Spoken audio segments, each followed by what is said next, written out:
Welcome back to the Lanterne Rouge cycling podcast for one of the strangest stages in a Grand Tour this year, the Vuelta España, stage 14 from Villafranco del Bierzo to Villablino.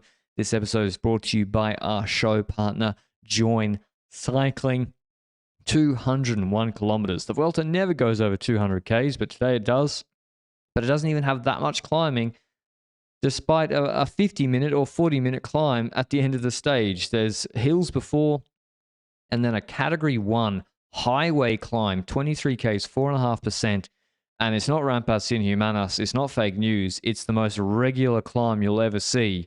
And then a descent, 17 Ks to the finish, is the top of that climb, with about the last 5 Ks being flat. And it's a little bit of an uphill drag to the finish as well. So a very, very strange stage in that is it for GC, especially for a Saturday, Benji? Not for GC, that's for certain for me, because 23 kilometers, yes, that's a long climb, but it's only 4%. That's near impossible to really get separation on, in my personal opinion. So I didn't see anything like that happening here. No real GC action. For me, it was likely to be a breakaway victory, because if I went through the teams yesterday, then I was thinking, okay, GC teams, well, they'll just be happy, Bora and Ajdezer, if there's no other GC leader in the breakaway. Other GC riders might try and get in the breakaway to try and get back into the top 10 if they're not in it. Other GC riders outside of that, like Mas, will take a day off and try and replenish energy before the Quito Negro climb can't talk, in the next couple of stages. And then some other riders like Yef, Israel, etc. Like Israel, for example, I'd expect to go in the breakaway, and some other teams as well. So I was expecting breakaway action today, and Visma Leasebike, we spoke about them yesterday. Yes, Wout van Aert could win from the peloton here, but I would prefer to see him go in the breakaway in a stage like this as well, because, well, 23 kilometers, 4% climb, you never know whether you can drop every other sprinter either. So I reckon, in my opinion, that he had a solid chance to win from the breakaway, which is why I fanatically said yesterday that Wout van Aert was going to cook in the breakaway today. And then I looked at the breakaway formation, and a lot of big groups were ahead, like 16-man group went up the road, got 5 seconds, got caught. 9-man group, got 5 seconds, got caught. And we didn't really get much knowledge on who was in those groups. So it's perfectly possible that Wout van Aert was in one of those groups and tried to go in the breakaway. I don't know. But in the end, we get an relatively easy to control breakaway of 6 riders. Relatively, because the riders in it are pretty good, right? Yeah, Frigo, Tejada, Johnny Narvaez, Del Toro, Campenaerts, and Murisa. So there's a few things in place. Not just that all of these riders are really, really strong and are in good shape in this Vuelta. All of these riders have done something, except Del Toro, but all of these riders have done something in this Vuelta to show they're strong. Also, 2 teams are in there of importance. Alpecin have put Murisa in there, so they're not going to help chase Groves, because they're not confident he can get over the climb. Frigo is in there with Corbin Strong behind, so they're not going to chase Israel. They're playing the Frigo card. So I thought, yeah, it's a small-ish breakaway compared to the massive breaks we've had so far, but it's not an easy break to control, especially as the stage is so long. It's 200 Ks long, and there's no Dylan Van Baarle, so I still thought it was touch and go.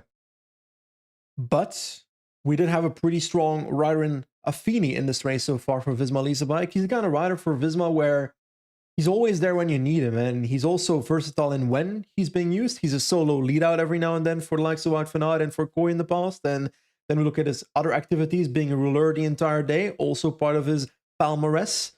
Then he's a pretty solid prologue rider, I would argue, as well. But also when it comes to positioning towards the first important cobble climb in the classics, he's also your go-to guy, which is something a lot of teams would like to have. And he actually played a big role today, because once that 6-man breakaway formed, Visma was controlling with Affini, and also with Geesink more in the second half of the race, I would say. But Affini MVP when it comes to keeping the gap as low as possible. 2 minutes 30 was the max, I think, and it kind of gradually went down as Affini started plowing at the front of the peloton. 2 minutes 30, 2 minutes 20, 2 minutes 10, 2 minutes, and by the time we reached the final climb, the Puerto de los Tarriegos, which, I gotta be honest, the rest of the stage kind of felt like a sprint stage to me. So I was watching Renui Tour during during the pre-climb segment. But once that Letarriegos climb started, Affini was insta-done because, well, he worked all day. Then Geesink was the one taking over, and the gap was a minute. And when the gap is a minute, I didn't believe in the breakaway anymore. Yeah, me either, because it's just such a long climb. Visma's riders, if it was on the flat or rolling terrain, Outerbroeks, Kruiswijk, you have a bigger problem trying to close this down. But yeah, it's a shallow climb, but still it's a long climb, which suits the characteristics of the two guys they have pulling, who are not explosive climbers by any stretch of the imagination, Kruiswijk and Outerbroeks, and Geesink. So the breakaway, it quickly disintegrated into two groups.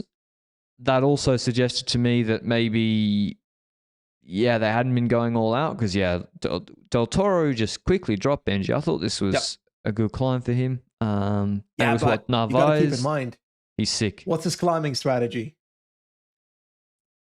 He's come back, yeah. Don't accelerate like Narvaez. Just drop at the start of a climb and hope you can come back. It's kind of what we've seen him do all year. But you're right, Narvaez was the one that instantly attacked at the front. There was one rider, I think Tejada, that might have been able to follow. Meuris was pretty much dropped. Kampenaerts was pretty much dropped. And the gap kind of kept going down to 20, 25 seconds. There was one moment during the climb where Narvaez really, really hammered it again away from Tejada, etc. Then it went up to 41 seconds again. But then we also saw the changing of the guard in the peloton from Geesink to Kian Uiterbroeks, which he can climb properly now.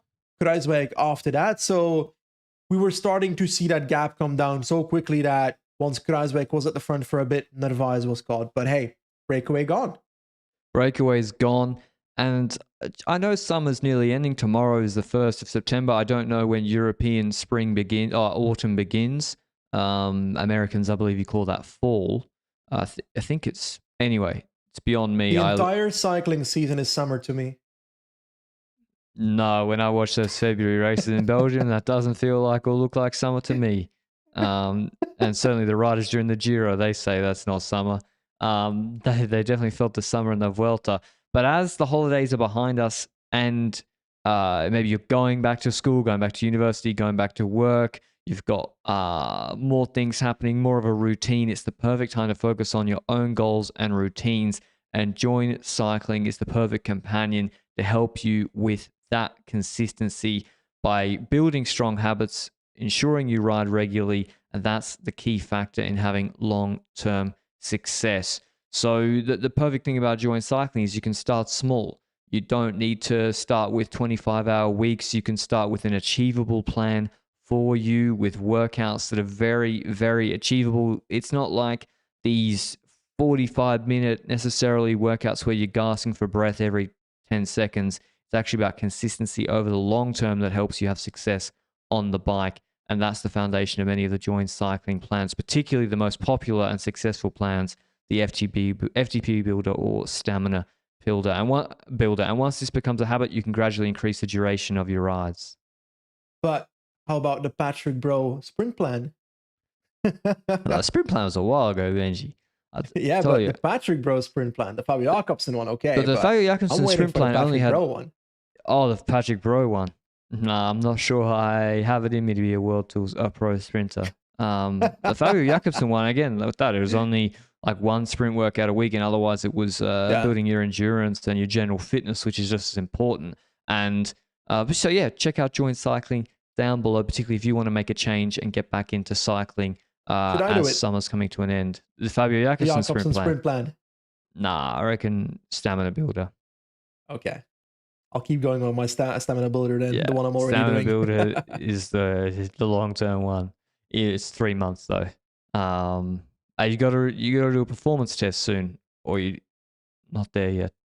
Yes, but because of the moving, I've lost 2 weeks, so the performance test has moved up a little bit.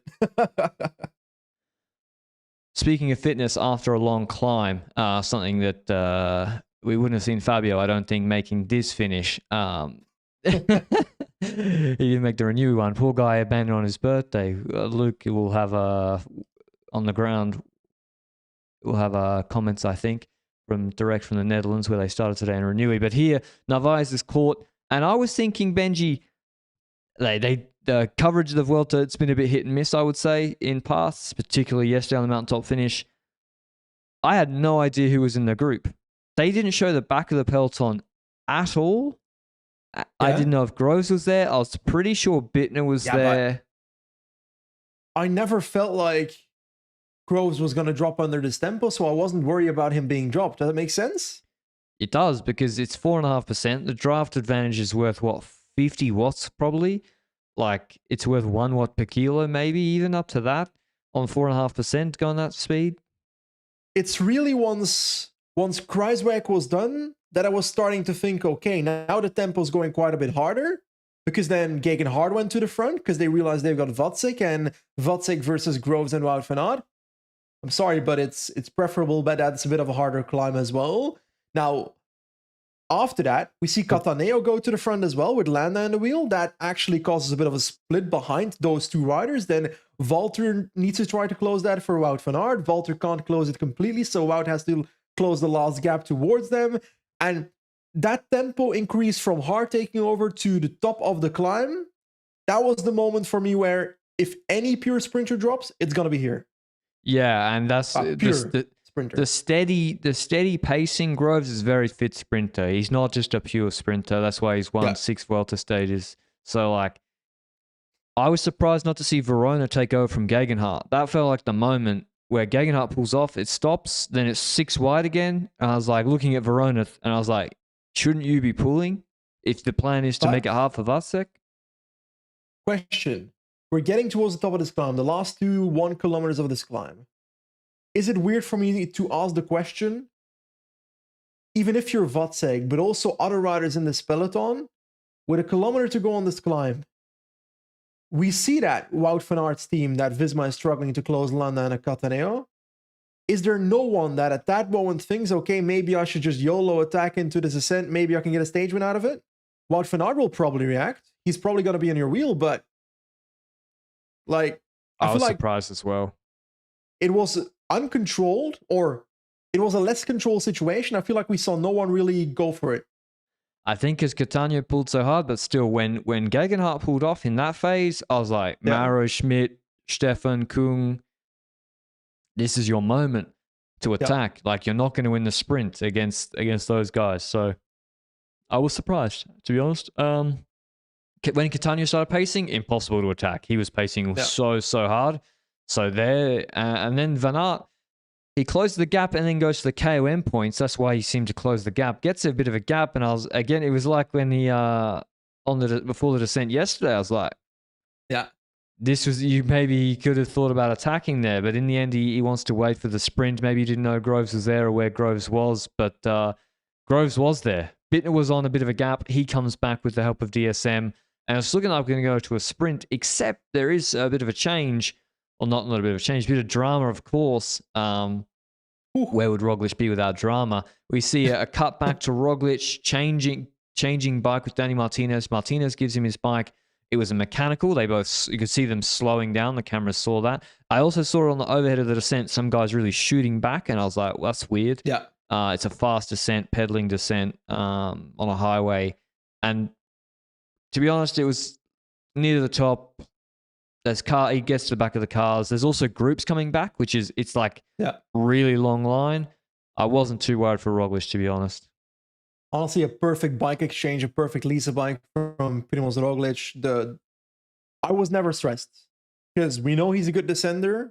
We know that in the peloton, teams that do have a sprinter will think, okay, I should try and keep my sprinters lead out for the actual lead out for the sprinter. So I wasn't expecting Alpecin to take over. Maybe Movistar comes to the front, but then I think the entirety of Slovenian Twitter would have been upside down this evening. But when the entire team of Bora was also waiting, we knew they had numbers. But the reality is, in that descent itself, numbers are great for the flat section afterwards. But Roglic is probably a better descender than half the numbers of Bora, if not all of them to begin with. So we started following Aliotti with the camera. He looked and everybody very shaky. thought it was Roglic at first. And Roglic was already in front of that. So the camera couldn't film Roglic. And Aliotti waited for Roglic, but he was too slow in the descent. So a perfect example. Same with I had no Vlasov. stress. for Roglic to come back. Roglic did come back pretty easily. I think at max he was maybe 25, 30 seconds behind, but once you're in the cars, he was coming back, certainly. So that's a good thing. I'm glad he's back. No time loss for Primoz Roglic today, and we were going to a sprint like you said. And in the last 3 to 5 kilometers, we started seeing the sprint teams move up. We see Alpecin still having some numbers, Israel with Corbin Strong, DSM with Bittner. We see Wout van Aert kind of solo because they spent their riders catching the breakaway on the stage itself. So he kind of has to figure it out himself, but he chooses to follow the wheel of Groves in this sprint. And that leads to the following situation going into the last 1.5, 1.3 kilometers. 2 DSM riders at the front, not Bittner. Then I think 2 UAE riders randomly in there, including Sivakov, who almost ruined Wout van Aert's corner at a certain point here. Then an Israel rider behind that. I don't think this was Strong yet. Then Bittner, and then Strong, and then Groves, and then Wout van Aert. So suddenly Wout van Aert was on like P15 in the entire row. But thanks to Alpecin, who still had 1 rider plus Groves, he was able to come to the front pretty easily in the wheel of Groves, right? Yeah, it looked like Alpecin had waited too long. They'd set up with a beautiful long train and then didn't use it, and they were getting overlapped. And then, I'm sorry. Sorry for breaking you up, but you're saying long train. I couldn't figure out which riders were Alpecin and which riders were Israel because it was so far in the helicopter view, and those shirts look so similar. And it's so washed out. But Edward Planker did a good job. UAE were going for Baroncini. Bittner had found the way onto Wout van Aert's wheel, but he looked like visibly, he just looked completely cooked. And so Edward Plankert goes through this left corner first. Van Aert doesn't take the corner well. We saw that in the Tour de France stage where Ackermann maybe came third. The one Philipsen won, one of the ones Philipsen won with an MVP lead out, that Van Aert actually didn't take the corners so well. And here he doesn't. Groves takes it way better. And he just has to do a sprint back into the wheel. And the first sprint that Van Aert won against Groves, he jumped him and then went to the barrier. The second sprint, Van Aert beat Groves, but Bittner came out of his wheel, but he went the other way. Today, I mean, hats off to Edward Plankert. His lead out today is unbelievably good, and one of the biggest reasons why Groves wins, because he brings Groves to 175 to go on an uphill finish after being left on the front quite early, having to move him up, and they're just on a Cat 1 climb. It's easy, I know, but still a hard effort. And he goes so long, and that stops Van Aert jumping Groves. Groves is aware. They also stay they leave no space to the barriers, like Groves shades to the barrier off Plankert, so he basically, Van Aert can't jump him inside.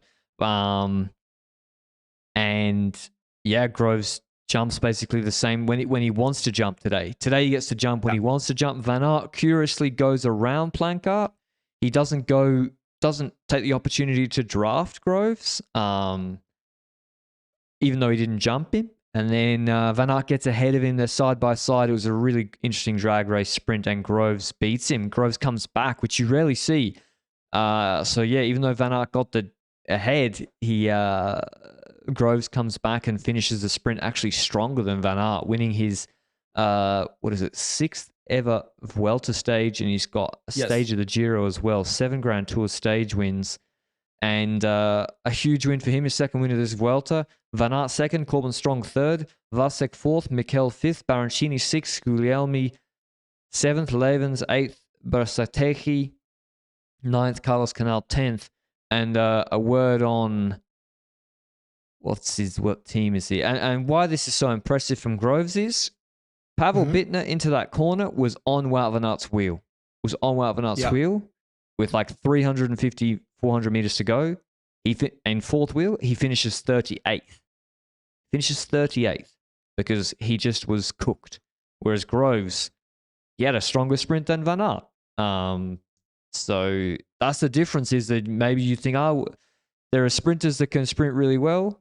In the UAE Tour, is Groves the best at that? No. But he's a really good sprinter, and he can do his sprint after a really, really hard stage race, and that's why he wins so many races. Exactly. 2 things. First of all, I do think Wout van Aert not taking that corner well was partially because Sivakov was kind of in between of Groves and Wout van Aert in that corner. And in doing so, Wout had to go around Sivakov. And I think that ruined this corner, but maybe he could have passed Sivakov before that corner in the first place. Who knows? I'd have to look back on that. But when it comes to Groves himself, Groves winning the stage, I feel like when I look at Caden Groves and his palmarès in his last couple of years, he's one of those riders that really had like a relatively optimized schedule, you know? When we look at 2021, for example, and 2022, you see that 2022 to me is the difference. 2022 is where he's riding the races that he should be racing. World Tour stage races, 1 week ones like Romandy, like Catalunya. Those are the kind of races where he can take up a stage win because the top sprinters aren't necessarily going to that. Plus, those sprints are often a bit more versatile than the likes of a Tirreno and Paris and UAE Tour sprint. So I love seeing that optimization in calendar leading to success for him. And then we go towards the actual, well, first of all, he already won a Vuelta stage in 2022, which I actually had completely forgotten.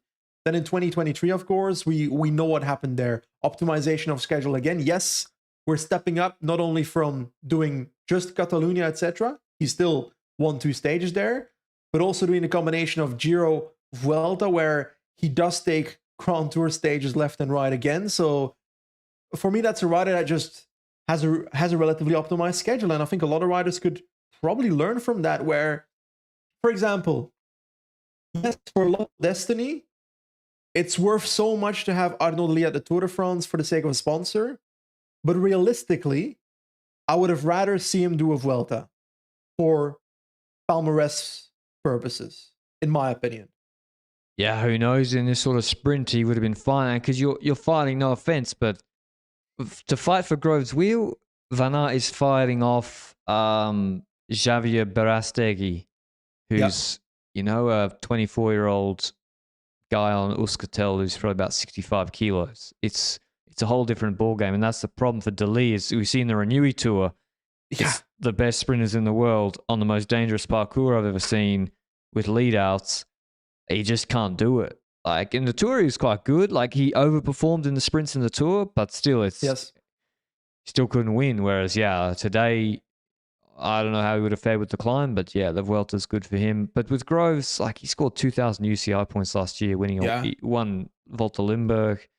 He's what a signing by Alpecin. And then they extended him. Although I thought there was that weird interview where he said he was leaving the team, and then he won on stage 2, and then the next day they announced his extension.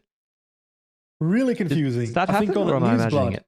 Yep. On Nieuwsblad, there was a mention of Caden Groves saying that he was leaving the team. And then the day later, we've already had Astana rumors by then, etc. So I was also expecting him to go to Astana or stuff like that. And then he just re-signs for 2 more years, which, hey, I think it's actually, like, Caden Groves is probably going to be not cheap anymore, but he's also not on Philipsen money, of course. And from what he's given to Alpecin in the last year and a half when it comes to results, I reckon that will keep on going if he's getting sent to the Giro, to the Vuelta, and he's seemingly happy to have that schedule. The one thing they can't do is promise him to go to the Tour de France, because realistically, he has limited chances to win a stage at the Tour de France compared to Giro Vuelta, and they've got better riders for that race in the first place. So he will always slightly be limited, but I think he's perfectly fine with that, because he's going to get victories as a consequence.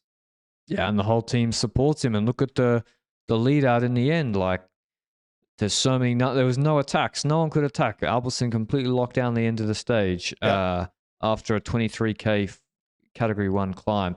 In terms of the points competition, because Van Aert comes second, the delta between the two is not so big. Van Aert's still leading that by 109 points, which is a pretty significant margin. Groves would basically have to get in a few breakaways without Van Aert, I would say. And Van Aert's also probably going to take points that Groves won't in the final time trial. But in terms of KOM, that is heating up as well, because Van Aert is leading that by 23 points over Jay Vine. And you think, that's not much. We've got some big climbs to come.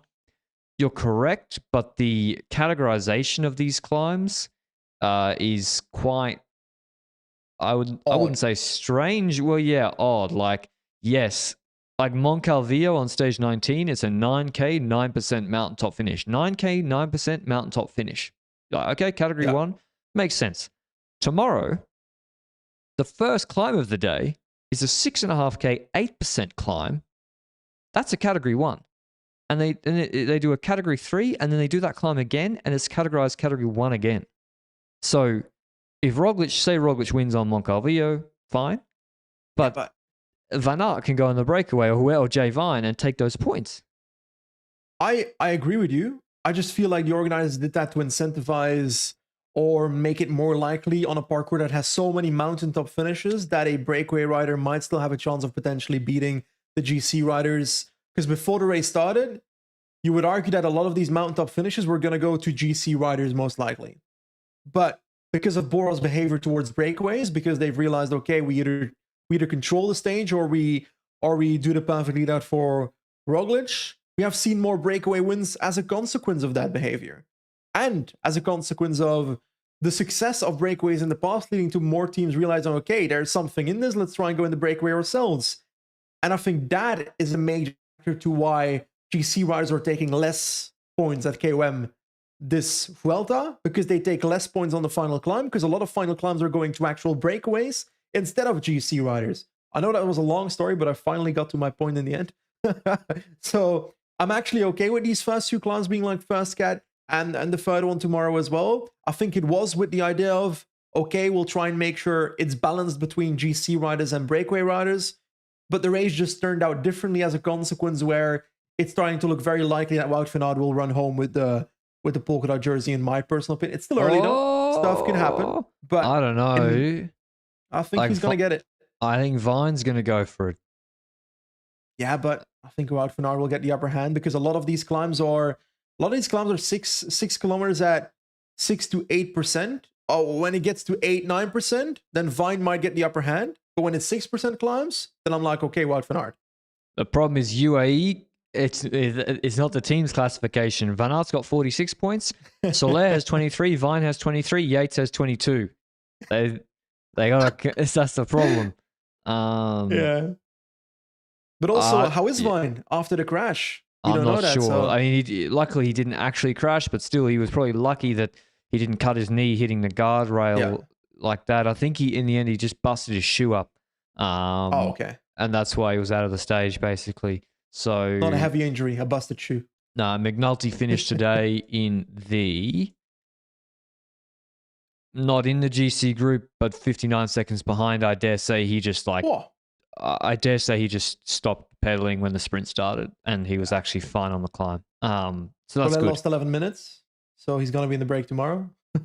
Yeah, speaking of which, a very interesting stage, especially for KOM, between UAE and Van Aert, and of course for the GC, 143 kilometers long from Infiesto to Valgrande Pajares, Cuito Negro. This is the little cousin or little brother of the Angleroo. It's just over from the Angleroo, this finish. And they do a couple of laps before it, though, of the Alto de la Colla de Diella, which is 6.5 Ks, 8%, but 3 Ks in there is averaging 10%. It's quite hard. Descent, valley, 5K, 5% climb. They do that climb again that I can't pronounce. And then there is a 30K valley before Cuito Negro, where there's the intermediate sprint. So I think Van Aert will go on the breakaway both for the IS and for that KOM points if he is serious about contesting that competition. And then Cuito Negro, which is 18.9 Ks at 7%, but that belies how difficult it is. The first 6 Ks are fairly regular, maybe 7% average, 6%, 6.5% average. They recover on false flat for 3 Ks. Then they do another 4 kilometers at about 9%, getting steeper though. Then another recovery kilometer, and another 6% K, another recovery kilometer. Then they turn left and they go up the real final onto a goat track, which is 3 Ks at 13% average. So 3 Ks, 13%, which is about the same as our stage 4 climb, but it comes at the end of a 19K climb to 1,835 meters. So very, very, very difficult. And yeah, it's just Roglic looks good, Benji, but if I was Bora, I would do exactly what I did yesterday. I wouldn't just go for it again. I wouldn't go for it. Yeah, I agree with you, because yes, it's 143 kilometers. Yes, it looks like a parkour that's, compared to other mountain stages we've seen in the last year, is very much controllable for a solid team.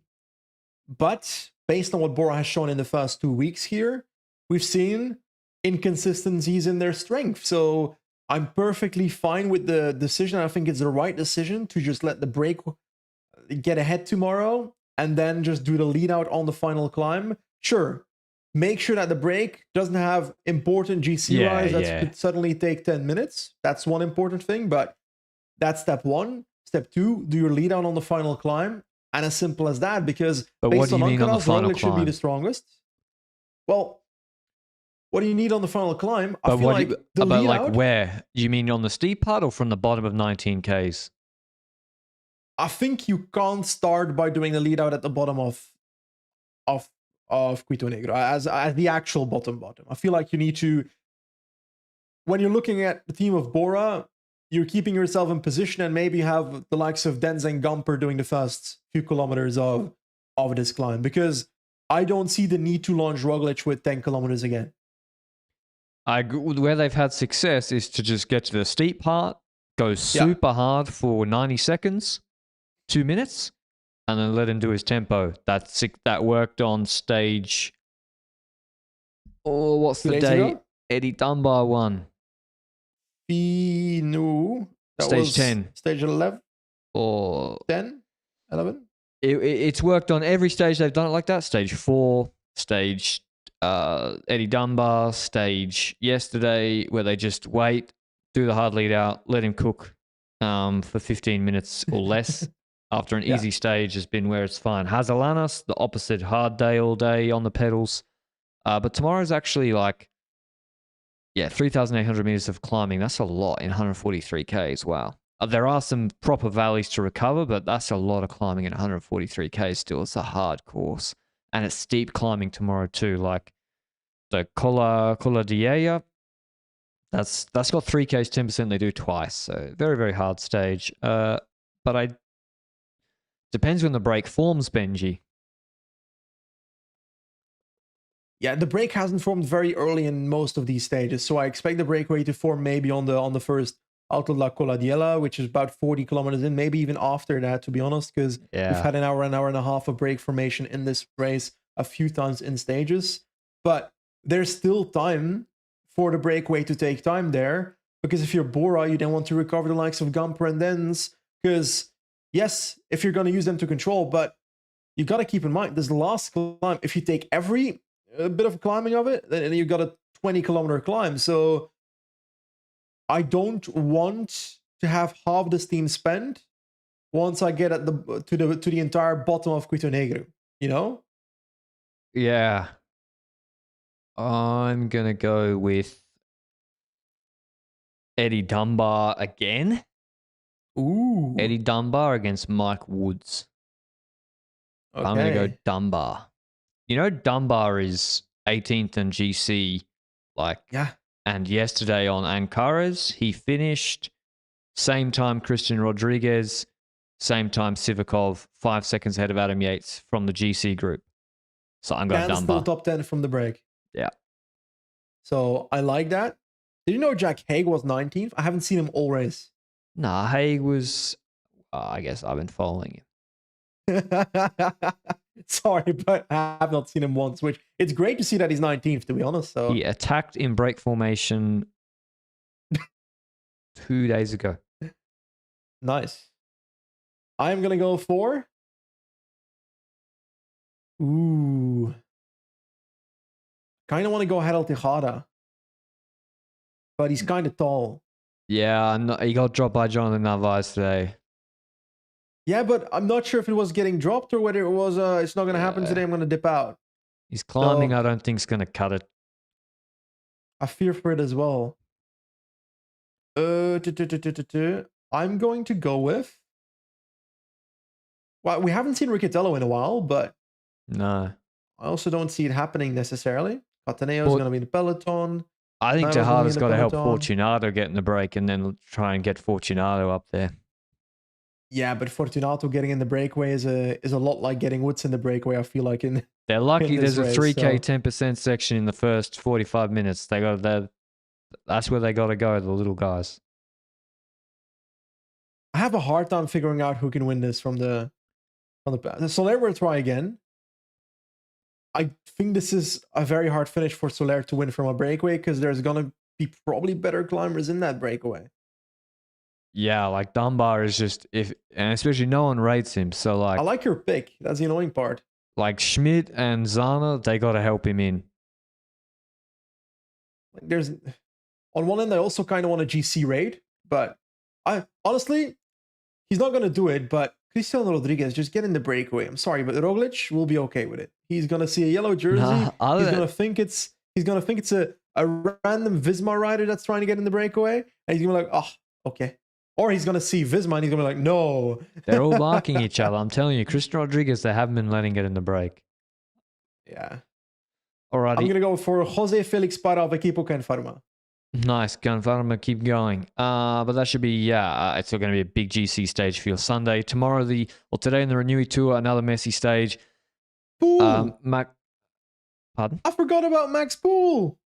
Well. I'm gonna go Max Poole. I'm sorry. Sorry, Para, you're out.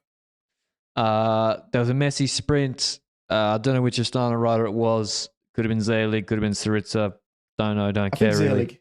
Zelig maybe swung from one line to the other and just basically caused Dan McClay to crash, taking down half the peloton with him at 60 k's an hour, also causing Kosnefra to what looked like break his collarbone. So that was, obviously great stuff. And otherwise, Philipsen won, and it was just a horrible sprint to watch, to be honest. Like, Alpecin were kind of in their bully boy mode again with Van der Poel, and Philipsen wins easily. Laporte couldn't even think about coming out of his draft, despite being well positioned. Deli third, but that's what you're talking about, Benji. You know, Deli third to Philipsen is in good shape, but it's just on a flat sprint. Yeah, but it's on a flat sprint, sure, but in this situation, half the peloton was gone, so it was easier to position himself in the last kilometer. So that the moments that have been the hardest for Deli in the Renewey Tour is what feels like the 800 meter to 300 meter mark. Because that's when the other sprinters realize, okay, I'm not in the right position, and they kind of bully Deli off the wheel. Not in a bad way, because Deli is the one that really isn't as eager to keep his wheel as the others are as taking his wheel. And today I feel like we saw Mathieu van der Poel going into the final corner in the inner corner. He wasn't in first position, but he tries to come past in the last stretch. And honestly, once he got through that corner, perfect lead out for Philipsen. But I had a hard time figuring out what was the issue for Milan, because he went into that last corner. Philipsen chopped him in the corner. Yeah, but it looked like he was already struggling before the corner compared to other days. He looked less easy. So maybe the crosswinds earlier in today's stage had an effect on him, while it had less of an effect on Philipsen, potentially. But he kind of looked gassed after that corner, to be honest. He did, yeah. He was sliding backwards. He didn't have his normal sprightly self. In terms of GC, Segart is still leading by 7 seconds. Voss on 11 seconds. Sheffield 7 seconds. Voss on 11 seconds. Velens on 16 seconds. Laporte takes 6 bonies, which moves him into 5th on 17 seconds. Philipsen's into 6th on 21 seconds. So Turner and Milan lose some spots. And tomorrow's the big GC stage, where still like a lot of different guys can win. You've got the pure classics guys who can't sprint, but, let's say in the bunch sprints, Schachmann, Bettiol, Hagenes, they're all between 27 and 30 seconds. And Søren Kragh, 35 seconds. Trentin, 36 seconds. Van der Poel, 36 seconds. And tomorrow is literally a classic, like 202 kilometers. They do the Nochteberg, the Paardenberg, Berchtenhalter, Kruisberg, the Muur, Bosberg. Then they come back and then they do, they do the Muur multiple times. So it's a brutal stage. I would say Wellens might be the best guy here in terms of position and classics level. The problem for him is numbers. When you see that Bax is on 34 seconds, Bax, no offense, is just not normally as, he's not Alberto Bettiol, is he, or Schachmann or Hagenes. So it's going to be interesting. Visma does have multiple riders up there. They've got Pers van Hagenes, Mick van Dijk, and Laporte. Ineos as well with Voss, Sheffield, and Ben Turner. I gotta be honest, I've got my eye mostly on Turner there of the three. Yeah, we've seen too. Sheffield do great stuff in the past as well, but still, my eyes more on Turner than the others. So they've also got the numbers there. But I always look back in my mind. Obviously, we always joke about Tim Mullins being a February boy, but reality is in Eco Tour he won this race 3 times. 3 times. I think 2 of those were with a very long solo, which the Tim Mullins solos I haven't seen in a while, which I'm starting to miss them. It's like he always went with like 40k to go on these stages and just was never seen again, partially because of Group 2 syndrome, but those were the days. I think he also won a Tour de Pologne at some point, but maybe a few stages It would have happened last year. Of heavy rain. It would happen last year, but he had a flat tire and then got caught and passed by the group with Turnison and Zangler and Hirschi, and he still finished second on the stage.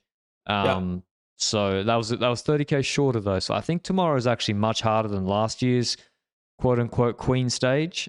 Tomorrow is really like, if Van der Poel's in any shape, also he can solo. So it's a blockbuster action tomorrow, really, between this and the Vuelta. It's going to be some really good racing tomorrow. Yep, I'm looking forward to it. Very certain. There's also, of course, the Grote Prijs Beerens, which is Benji knows well. That's actually the first time I've heard of that race ever. It's a women's race. The Grote Prijs Beerens. Where is that? Hoboken Aartselaar. That's in Antwerpen? I'm not even sure. The only reason I know Aartselaar is because there's always traffic there. Mate, that's in Belgium. Belgium, there's traffic.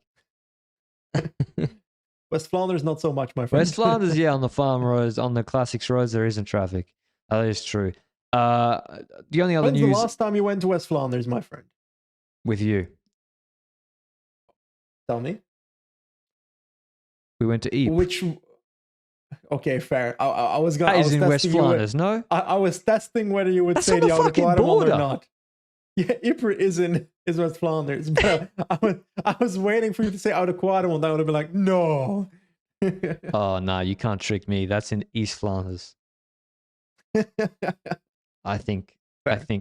Otherwise, the Tour of Britain start list has been announced with Pidcock there, but also Remco Evenepoel. So I don't know if there was a bidding war between Renewy Tour and Tour of Britain. Don't know, but it appears that he's going to the Tour of Britain. Perhaps you got to earn the bonus. Like, you need the appearance fee to get there. You just racked up the Olympics bonuses Lefebvre was complaining about. So that'll be... I haven't seen the parkour, to be honest. Any other news? Why is this race so much on the right of the country? Come on. Because... Just follow the entire right of the country. I'm on the bottom. Pass me, Tour of Britain. I want to go watch the race. Too difficult. A gate won Tour of Hainan, so even though Lutsenko went, it appeared that he wasn't in good shape because he abandoned. So I think, he got disqualified. Lutsenko got disqualified on stage 3. Can anyone tell us what happened there? I didn't see anything on Twitter about that. If I'm checking right now. Lubran came second on GC to a gate. Aaron Gate. Tour of Hainan Lutsenko. I don't know. Can't find anything. Astana reacts furiously after Lutsenko is thrown out of Tour of Hainan. We don't blame him at all. Alex Lutsenko. This is an article from In de Leiderstrui. What have he done, Nichols? Lutsenko was disqualified in the third stage of the Tour of Hainan. Allegedly deviated from his line during an intermediate sprint, causing a huge crash. The jury found it severe enough not only fine or declassify Lutsenko, but even to throw him out of the race. Woo. Wow. I mean, I'd like to see that. Deviation police was really on a holiday. Yeah, wow, they were in Asia. That's why what the Astana guy got off scot-free today in Renewy Tour. Bring down the whole peloton. So and Astana is saying he did nothing wrong. So I want to see that sprint right now. Then he definitely did something really bad. They also saw new Lucy. Guess how many UCI points Gate has this year? 870. 815. Ooh, I was close. That's like... Pretty happy with that. Guess how many UCI points Filippo Ganna has? Uh, 527. No, 834. So Okay, come on. Aaron Gate will finish this season with more UCI points than Pipo Ganna. Ooh, it Yep. depends on World's TT, but which is why they signed him. And he's back-to-back Trans-Himalaya cycling race and Tour of Hainan. He's on fuego. So the UCI points battle heats up. I dare say Burgos will be still eligible for the Vuelta next year. Any other news, Benji? Not really. I I think think so. cool story. All Bye. right, we'll wait to see if Roglic can do it again tomorrow. But it should be an interesting breakaway battle again. Until tomorrow, ciao.